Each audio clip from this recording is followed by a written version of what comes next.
മഹി, അംബിക പൊട്ടിക്കുന്ന അമിട്ട് ഓലപ്പടക്കത്തിനൊപ്പുറം ഓരോളവും ഉണ്ടാക്കില്ല.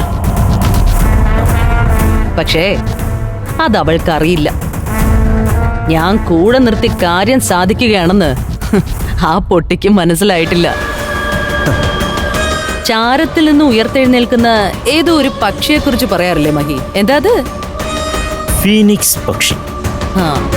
എത്ര ചാരം മൂടിയാലും ഉയർത്തെഴുന്നേൽക്കുന്ന പക്ഷി. അതെ, ആര് തോൽപ്പിച്ചാലും തോൽക്കാതെ ഇതുവരെ തോറ്റതിന്റെ കണക്കുകൾ മറന്നുകൊണ്ട് കല്യാണ മണ്ഡപത്തിലേക്ക് ചെല്ലും ഈ കലാവതി. കവിളത്ത് കിട്ടിയ അടിയുടെ പാടിന്റെ കണക്ക് തീർക്കാൻ.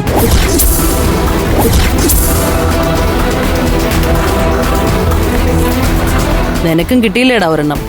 നല്ല മർമ്മസ്ഥാനം നോക്കി.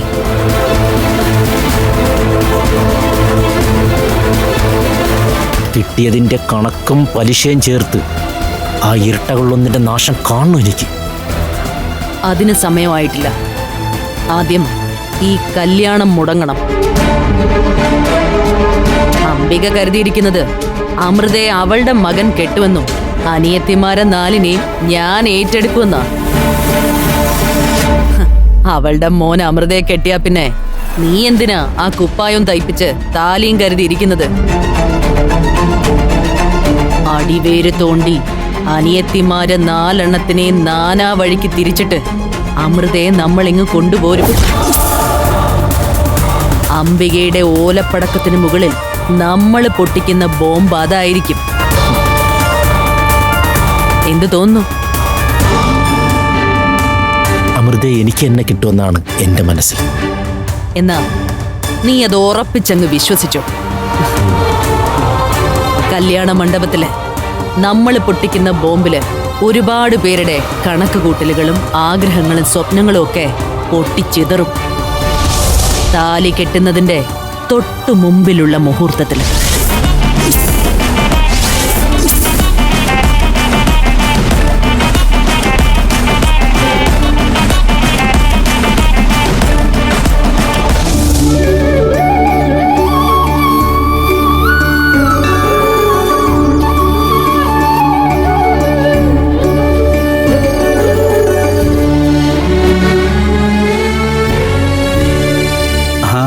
കാത്തുനിന്ന് മടുത്ത മോള്? ഇല്ല, എത്ര സമയം വേണേലും ഞാൻ കാത്തു നിൽക്കല്ലേ. പ്രാർത്ഥിച്ചിട്ട് വരാമെന്ന് വിചാരിച്ചു. എല്ലാം മംഗളമായിട്ട് നടക്കണ്ടേ? മാമന് ബുദ്ധിമുട്ട് വരാതിരിക്കാനാ ഞാൻ വീട്ടിലേക്ക് വരട്ടെ എന്ന് ചോദിച്ചത്. അയ്യോ, അത് വേണ്ട. കല്യാണത്തിന് മുൻപ് പെണ്ണ് ചെക്കന്റെ വീട്ടിൽ വന്നൂടാ. ചെറുപ്പം മുതലേ ഞാൻ വരുന്ന വീടല്ലേത്. അതുപോലല്ല മോളെ. കല്യാണം ഉറപ്പിച്ചു കഴിഞ്ഞാല് നാളെ അവിടെ വലതുകാല് വെച്ച് കയറേണ്ട കുട്ടിയാ നീ.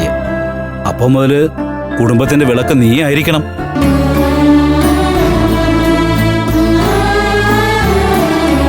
അനുഗ്രഹം വേണം. ആദ്യം എനിക്ക് ദക്ഷിണ വെക്കേണ്ടത് മാമനാ. മാമന്റെ അനുഗ്രഹത്തിന് ദക്ഷിണയൊന്നും ആവശ്യമില്ല മോളെ. നിങ്ങൾ 5 പേർക്കും മാമന്റെ അനുഗ്രഹവും പ്രാർത്ഥനയും ആവോളം ഉണ്ടാവും. അത് മാമൻ മരിക്കുവോളം.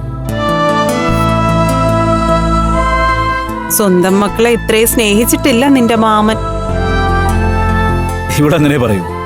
എന്തായാലും മോള് പ്രാർത്ഥിച്ചതിങ്ങിതാ. കൊണ്ടു നടന്നതും കൂടെ നിന്നതും ജീവിക്കാൻ പ്രേരിപ്പിച്ചതും എന്റെ മാമനാ. അമ്മയുടെയും ദേവമ്മയുടെ ആത്മാവിനെ സാക്ഷി നിർത്തി ദക്ഷിണ.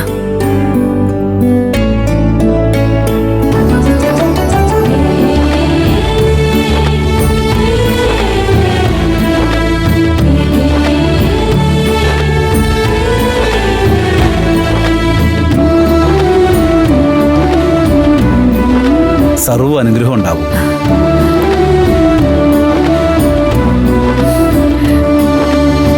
ഇത് മാമിക്ക. എനിക്ക് ദക്ഷിണ തരണ്ട. മാമന് കൊടുത്താ എനിക്ക് ദക്ഷിണ തരുന്നത് പോലെ തന്നെ അത്. അതിലൊന്നും കാര്യമില്ല. ദക്ഷിണ സ്വീകരിക്കാതിരിക്കരുത്. അത് ഇവളുടെ മനസ്സാ. അനുഗ്രഹിക്കണം മാമി.